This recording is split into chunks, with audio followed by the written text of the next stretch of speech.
तो वही करेंगे जो चंडी चाहेगा। चंडीलाल। प्रणाम भवानी सिंह जी, धन्य भाग्य हमारे कि आप यहाँ पधारे। अच्छे समय पे आपके दर्शन हो गए। अहमद नाजिम, प्रणाम करो, तुम्हारी बड़ी अभिलाषा थी ना। आप तो बड़े महान हैं। अच्छा भवानी सिंह जी, हम आज्ञा चाहेंगे आपकी। आ जाओ, चलो चलो चलो। भवानी सिंह जी, आप? इस संसार में भवानी सिंह को महाराज शिवदत्त के सिवा विधाता भी अभी तक अपने वश में नहीं कर सके। फिर तुम्हें यह भ्रम कैसे हो गया कि तुम जैसा विद्रोही हमें अपने वश में कर लेगा? लगता है आपने मुझे क्रूर सिंह से बात करते हुए सुन लिया। भवानी सिंह जी, सच्चाई ये है कि क्रूर सिंह को चुनारगढ़ के युवराजों के अपहरण करने की हमारी गुप्त योजना का पता चल गया। बस इसलिए उनको डराने के लिए आपके नाम का सहारा लेना पड़ा।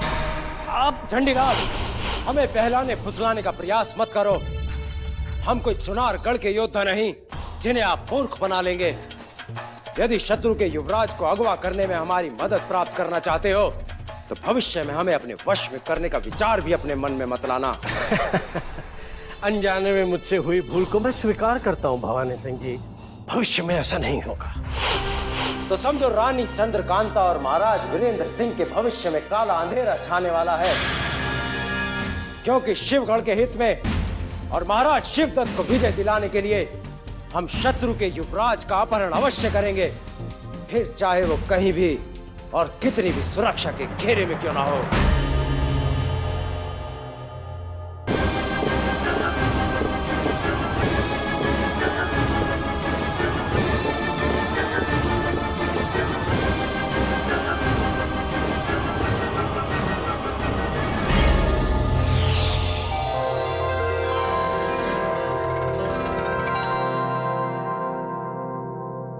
प्रणाम नानाश्री। सदा प्रसन्न रहो प्रिय युवराजो। आज सूर्योदय होते ही आप दोनों हमारे कक्ष में कोई विशेष कार्य जान पड़ता है। नानाश्री, हमारे राज्य के जंगल में एक नरभक्षी चीता घुसा है। हमारे जंगलों में नरभक्षी चीता? हाँ नानाश्री, उस नरभक्षी ने जंगल से सटे गांव में अपना आतंक फैला दिया है और अभी तक मिली सूचना के अनुसार उसने गांठ लगाकर अनेक गांववासियों को मौत के घाट उतार दिया। नानाश्री, ये तो बहुत बड़ा अनर्थ हो गया। हम अभी अपने सेनापति संग्राम सिंह को आदेश देकर उस नरभक्षी चीते को पिंजरे में कैद करवा देंगे। नहीं नानाश्री, उस नरभक्षी को बंदी हम बनाएंगे और इसी की अनुमति लेने हम आपके पास आए। ये आप क्या कह रहे हैं युवराज इंद्रजीत सिंह? अभी आप और आपके छोटे भाई आनंद सिंह की यह अवस्था नहीं कि शेष चीतों से लड़ा जाए। ये काम बड़ा जोखिम भरा है, हम इसकी अनुमति नहीं दे सकते। नानाश्री, अब हम बालक नहीं रहे। इंद्रजीत भैया 19 के और हम 18 वर्ष के युवा हो चुके हैं। तो क्या हुआ? किसी नरभक्षी चीते को पकड़ना इतना सरल काम नहीं जितना कि आप दोनों समझ रहे हैं। क्या आपको हम दोनों भाइयों की शक्ति पर भरोसा नहीं है नानाश्री? हमने गुरुकुल में जो अस्त्र शस्त्र चलाने की शिक्षा पाई है, भला वो कब काम आएगी? बड़े भैया ठीक कह रहे हैं नानाश्री, और हम अपनी रक्षा करने में पूर्ण सक्षम हैं। अगर हमने सही समय पे उस नरभक्षी को नहीं दबोचा तो न जाने वो कितने गांववासियों के प्राण छीनेगा। आप हमारे प्राणों की चिंता ना करें नानाश्री, और वैसे भी हम वो कार्य कदापि नहीं करेंगे जो आपके लिए चिंता का विषय बने। परंतु उस नरभक्षी को हम अवश्य बंदी बनाएंगे, क्योंकि हमारी रगों में महाराजा वीरेंद्र सिंह का रक्त दौड़ रहा है। यदि आपने हमें अनुमति नहीं दी नानाश्री तो हमें बहुत निराशा होगी। बस एक परीक्षा समझ के ही हमें आज्ञा दे दीजिए। आपका साहस देखकर हम आज्ञा देने पर विवश हो गए, परंतु अपने साथ सेनापति संग्राम सिंह और अपने दोनों यार भैरव सिंह व तारा सिंह को भी साथ ले जाना होगा, ताकि उनके रहते हम निश्चिंत रह सकें।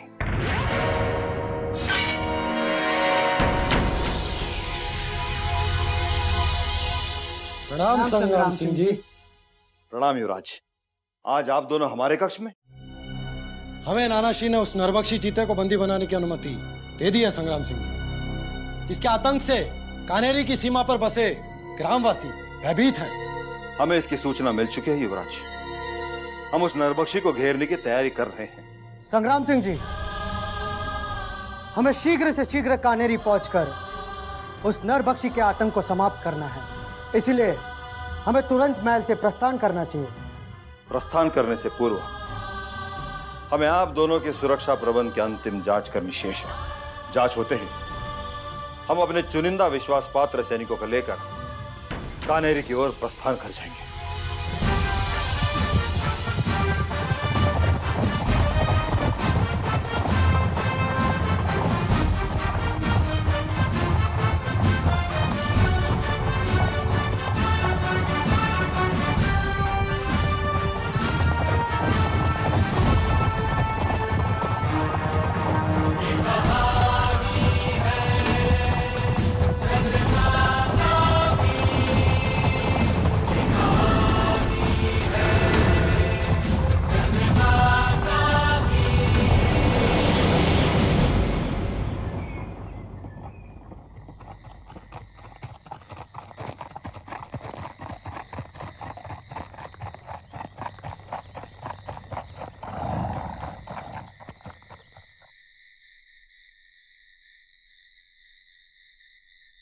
क्या बात है संग्राम सिंह जी, अभी तो जंगल आरंभ हुआ है, फिर आपने कारवां क्यों रोक दिया?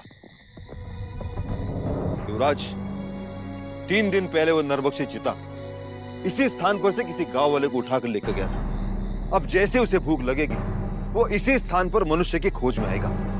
इसलिए हमें इसी जगह पर डेरा डालना होगा। जैसा आप उचित समझे संग्राम सिंह जी। चलिए भैया।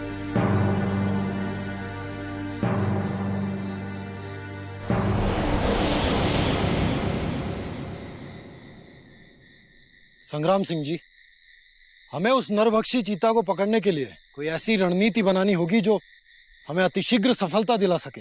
युवराज, उस नरभक्षी को ललचाने के लिए हम किसी पशु को पेड़ से बांध देंगे।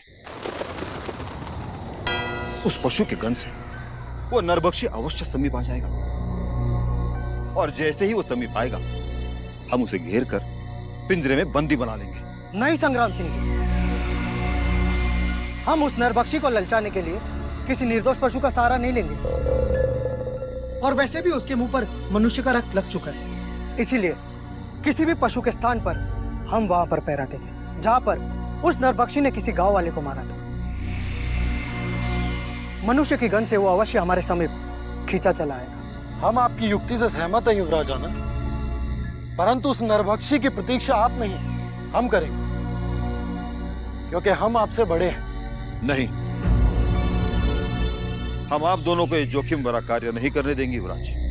हम स्वयं मचान बनाकर उस दरिंदे पर दृष्टि रखेंगे, और जैसे ये समीप आएगा हम उसे घेर लेंगे। आप ठीक कह रहे हैं संग्राम सिंह जी, पर हमें यह कैसे पता चलेगा कि हमारे समीप आने वाला कोई चीता नरभक्षी है या निर्दोष? कहीं भूल से हम किसी निर्दोष पशु की आजादी न छीन लें। इसका तोड़ मैंने ढूंढ लिया भैरव सिंह। हमें किसी ऐसे गांव वाले से सहायता लेनी होगी जिसने उस नरभक्षी को देखा हो। तुम ठीक कह रहे हो तार सिंह।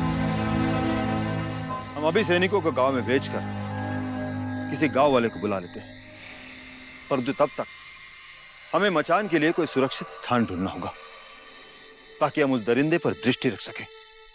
घने पेड़ों से घिरा हुआ स्थान हमें सुरक्षित नजर आता है संग्राम सिंह जी। हम मचान वहीं पर बनाएंगे। आइए समीप चलकर देखते हैं।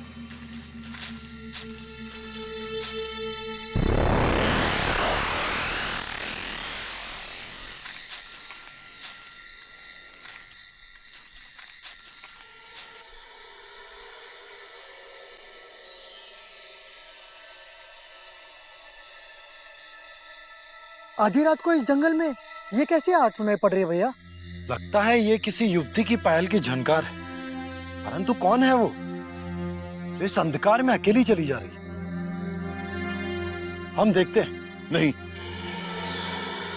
हम आपको अकेले जाने नहीं देंगे, क्योंकि हमारा कर्तव्य इसकी अनुमति नहीं देता।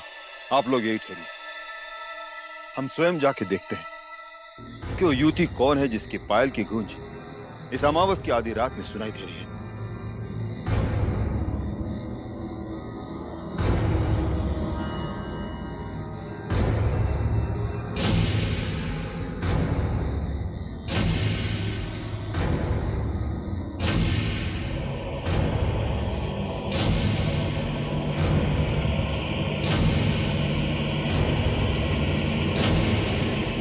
घेरो युवती।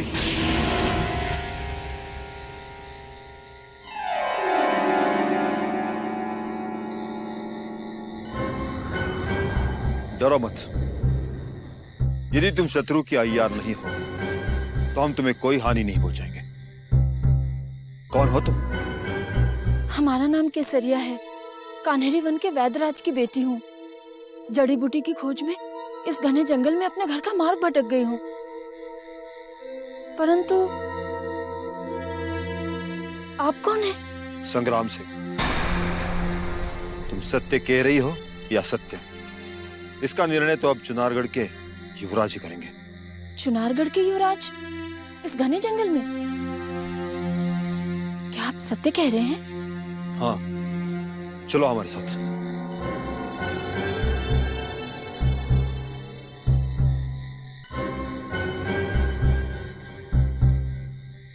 संग्राम सिंह जी, कौन है ये? ये केसरिया है। स्वयं को कान्हेरी के वैद्यराज की बेटी बता रही है। इसका कहना है कि जड़ी बूटियां खोजते खोजते घर का मार्ग भटक गई है। परंतु इतनी रात को जड़ी बूटियां खोजने की क्या आवश्यकता पड़ गई केसरिया? ये बात हम नहीं समझ पा रहे। आई तो दिन के उजाले में ही थी युवराज, किंतु जड़ी बूटी खोजते हुए पता ही नहीं चला कि कब सूर्यास्त हो गया। यदि संग्राम सिंह जी नहीं मिलते तो पता नहीं इस घने जंगल में कब कोई हिंसक पशु हमें अपना भोजन बना लेता। क्या आप हमें दिन के उजाले तक अपनी सुरक्षा दे सकते हैं? क्यों नहीं, युवराज होने के नाते यह हमारा कर्तव्य बनता है। भैरव सिंह, इन्हें अपने सबसे सुरक्षित खेमे में ले जाया जाए और इनकी सुविधा का पूरा ध्यान रखा जाए।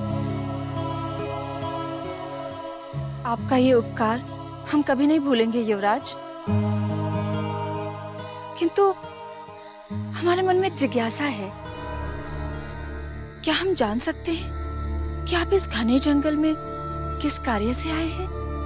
सुना है कोई नरभक्षी चीता आतंक मचाए हुए है।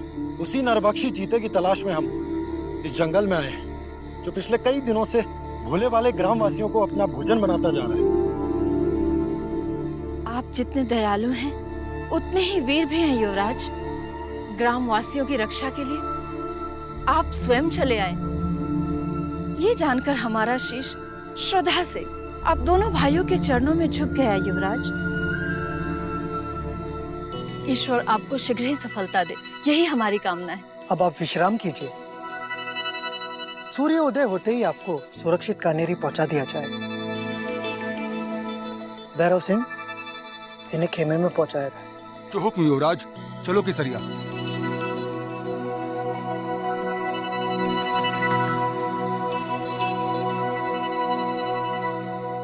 अब आप यहाँ निश्चिंत होकर विश्राम कीजिए।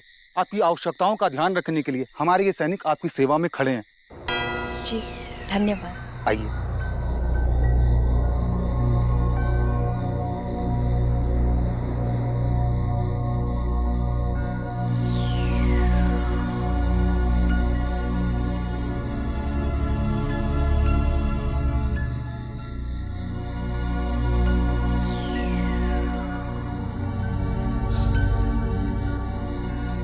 अब योजना पर अमल करने का समय आ चुका है।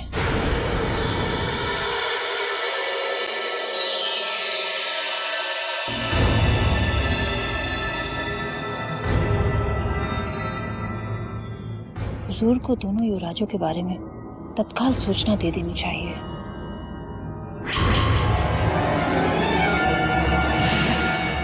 हुजूर, सोचते सोचते परेशान हो चुका हूँ। केसरिया अभी तक कोई खबर लेकर नहीं आई। हुजूर, अगर आपने नाजिम को भेजा होता, ये अभी तक खबर ही नहीं, दोनों युवराजों को पकड़कर आपके हवाले कर भी चुका होता। क्यों नाजिम? नामकुल हुजूर, ये भला कैसे हो सकता है? खुदा न खास्ता मेरी गैर हाजिरी में आप पर किसी ने हमला कर दिया और आप अल्लाह को प्यारे हो गए, तो जहन्नुम में आकर आपको मैं अपना मुंह कैसे दिखाऊंगा? चुप रहो मूर्खों। क्या तुम्हें नहीं पता कि हमारी अय्यार केसरिया कितनी चतुर है? उसकी दृष्टि सब पर रहती है, किंतु उस पर किसी की दृष्टि नहीं पड़ती।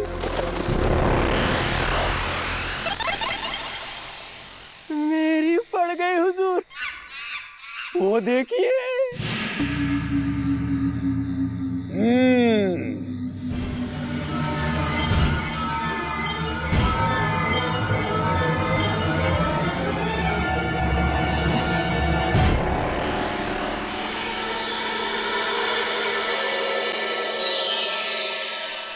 हमें पूर्ण विश्वास था कि विजयगढ़ के युवराजों की गुप्त सूचना लेकर तुम अवश्य लौटोगी। चुनारगढ़ के दोनों भोले भाले युवराज और संग्राम सिंह अपने अय्यारों के साथ कान्हरी के जंगलों में आ चुके हैं, लेकिन हुजूर, इस बात का पता अभी तक चंडीलाल और भवानी सिंह के किसी भी गुप्तचर को नहीं चला है। तुमने सदा की तरह आज भी हमारा विश्वास बनाए रखा है, किंतु ये दोनों युवराज कान्हरी के जंगलों में क्यों पधारे हैं? किसी नरभक्षी चीते को पकड़ने हुजूर। चीता? पता नहीं वो युवराज उस नरभक्षी चीते को कब पकड़ेंगे। तब तक तो हमारे हुजूर ही उन दोनों युवराजों को दबोच लेंगे। मैंने ठीक कहा ना हुजूर? अहमद, तुमने एकदम ठीक कहा। अब युवराजों के अपहरण की सफलता हमारी बुद्धि पर निर्भर करती है। हाँ हाँ, क्यों नहीं हुजूर, अब तो भवानी सिंह भी चंडीलाल के किसी काम नहीं आ सकेगा। हम उन दोनों युवराजों को लेकर उड़ जाएंगे और वो दोनों हाथ मलते रह जाएंगे। अब हम देखते हैं कि चंडीलाल महाराज शिवदत्त के निकट कैसे बना रहता है, क्योंकि वो नहीं जानता कि क्रूर सिंह जिसके पीछे पड़ जाता है उसका प्रकोप शनि से भी अधिक भारी होता है। क्यों केसरिया? जी हुजूर, लेकिन अब आप मुझे यहाँ से जाने की अनुमति दीजिए। यदि मेरी अनुपस्थिति में वहाँ उस खेमे में कोई आ गया तो सारा भेद खुल जाएगा हुजूर, क्योंकि आप नहीं जानते, संग्राम सिंह और उनके सैनिकों के नेत्र रात के अंधेरे में भी देख लेते हैं। उन युवराजों का भाग्य प्रबल है केसरिया, क्योंकि वो संग्राम सिंह के साथ जंगल में आए हैं। यदि वो जंगल में अकेले आए होते तो अब तक हम उन्हें पकड़कर महाराज शिवदत्त के समक्ष प्रस्तुत कर चुके होते, किंतु अब कोई नई युक्ति सोचकर सुबह जंगलों में निकलना होगा। तुम जाओ और संग्राम सिंह के साथ साथ दोनों युवराजों पर भी कड़ी दृष्टि रखो और हमें सूचित करती रहो कि वो कब क्या करने वाले हैं। उस नरभक्षी चीते को पकड़ने के लिए हमने कई स्थानों पर जाल बिछा दिए। यदि वो नरभक्षी चीता बस्ती की ओर आने का प्रयास करता है तो तुरंत ही हमारे जाल में फंस जाएगा और हम उसे घेर कर पिंजरे में बंद कर लेंगे। इस जंगल में अनेक शेर चीते रहते हैं संग्राम सिंह जी। यदि दुर्भाग्य से कोई निर्दोष चीता हमारे जाल में फंस गया तो हम उसे कैसे पहचानें? युवराज, इस समस्या का हल हमने खोज लिया है। हमारे सैनिकों ने उस नरभक्षी चीते के पंजों के निशान खोज लिए हैं जिसने गांव वाले को मारा था। यदि कोई चीता हमारे जाल में फंस जाता है और उसके पंजों के निशान उस नरभक्षी से मेल खाते हैं तो हमारी खोज स्वयं पूर्ण हो जाएगी। और वो चिन्ह अगर उस नरभक्षी से नहीं मिले तो उसे घने जंगल में वापस छोड़ दिया जाए। हम आपकी इस युक्ति से संतुष्ट है संग्राम सिंह जी, परंतु अभी भी एक समस्या है। समस्या? हमें केवल धैर्य पूर्वक प्रतीक्षा करनी है। फिर क्या समस्या है युवराज? यदि वो नरभक्षी किसी दूसरी बस्ती की ओर चले गया तो हम केवल यहाँ प्रतीक्षा करते रह जाएंगे और वो वहाँ फिर किसी गांव वाले को अपना भोजन बना लेगा, क्योंकि इस जंगल के चारों ओर अनेक वनवासियों की बस्तियां बसी हुई है। नहीं युवराज, कोई भी हिंसक पशु स्थान को कभी नहीं भूलता जहां उसने आसानी से अपना पिछला शिकार किया। देखिएगा, वो नरभक्षी अवश्य ही उस स्थान पर आएगा जहां उसने गांव वाले का शिकार किया था। लगता है ये गर्जना उसी चीते की है जिसकी खोज में हम आए हैं। इससे पहले कि वो बस्ती की ओर जाए हमें उसका मार्ग अवरुद्ध करना होगा। चलिए।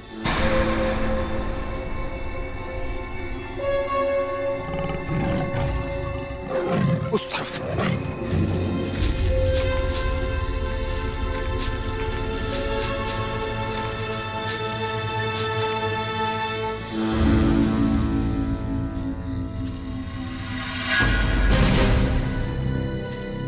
कौन है ये बुजुर्ग जो इतनी निर्भयता से इस भयानक जंगल में अकेले चले जा रहे हैं?